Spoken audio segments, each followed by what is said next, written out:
Hi, in this short video I will show you how to quickly remove the beginning of a video clip in CapCut on a PC, Mac or laptop, or delete everything to the left of the playhead. So, let's begin. First, open the existing project or the video you want to delete.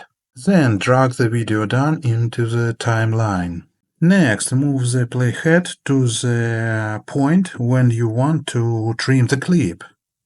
For example, it's here. You can do this your mouse or the arrow keys on your keyboard. Now, simply press Q key on your keyboard or right-click and select Delete Left option.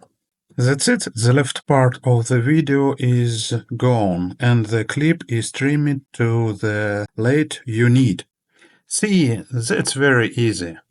And if it helped, I really appreciate a like and quick comment to say thanks.